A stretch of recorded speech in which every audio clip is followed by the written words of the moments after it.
everyone, welcome back to my channel. Today we're going to be continuing our series on interactive read-alouds. So far we've talked about what is an interactive read-aloud and how to plan one. Today we're going to chat about how to choose books for this read-aloud. Now this is probably the most important part because without a great book, the read-aloud just isn't going to work. So I know it's easy to just grab a book off the shelf and start reading it, but when we're doing an interactive read-aloud, we want to be intentional with our planning as well as with the books that we are choosing.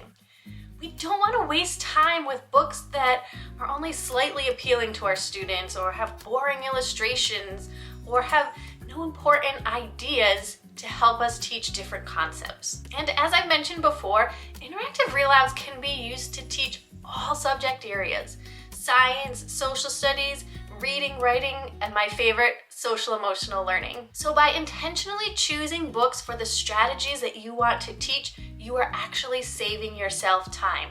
And we all know how precious our teaching time is. So let's go through different ways to choose an interactive read-aloud book to share with your students. Let's talk about what makes a good interactive read-aloud book. There are 4 qualities that I want you to look for when picking out a story. 1, make sure it is a high quality book. 2, you want it to be engaging. 3, rigorous. And 4, relatable. So now let's break down each one of those. A high quality book would be an award-winning book, a book that is written by an excellent author or has powerful illustrations. We want to make sure that that book, that read aloud, is a high quality book. Next, you need to choose a book that is going to be engaging for your students. One that your students will love and that you'll love too. Because as I mentioned before, the more excited you are about the book, the more engaged they are going to be in the read aloud.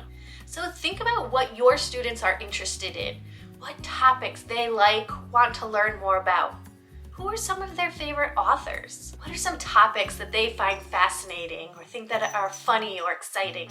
Next, we want to make sure that our picture books for our interactive read-alouds are rigorous enough. Does it provide opportunities to teach new skills and strategies or to improve vocabulary skills? Now, these books are going to be at your students' listening level, not at their independent reading level. So it's going to be higher than their independent reading level. So that's where that rigor is going to come in. However, you want to make sure it's not too hard for them. If the vocabulary level is too high and they're struggling to understand what the words mean, or you're having to stop too often to explain what's going on, then it's gonna be a lost cause. So you wanna make sure that it's rigorous enough to teach those skills or strategies, but not too difficult for your students to understand. And lastly, we want this book to be relatable to students.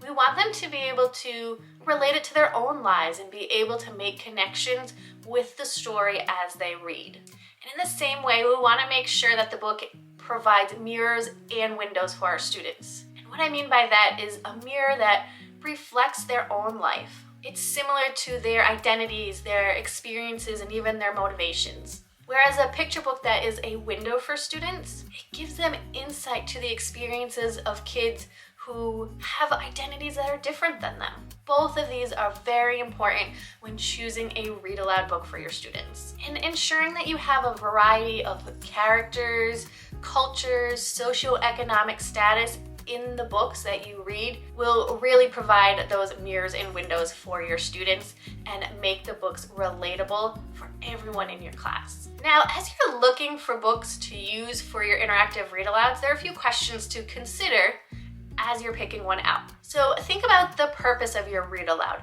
What skill are you trying to teach your students?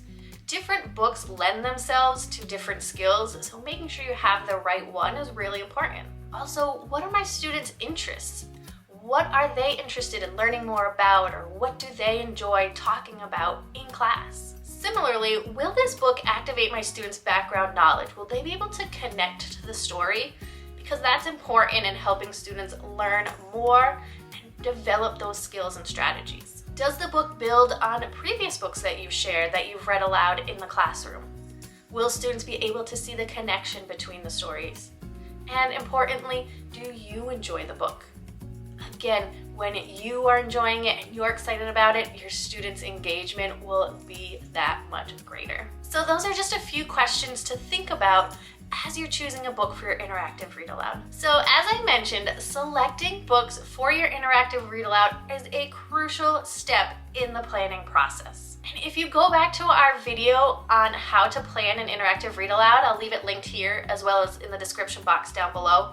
And you'll see that this is just one step in planning out the lesson and helping your students understand the skill or strategy you're trying to teach. And by intentionally choosing a book, it can help you save time. It can increase the engagement and understanding that your students have while reading the book, and it will help build lifelong readers among your students. So next week, we're gonna dive into questions and engagement strategies that you can use in your interactive read aloud to really bring the book to life and help your students grasp all those concepts.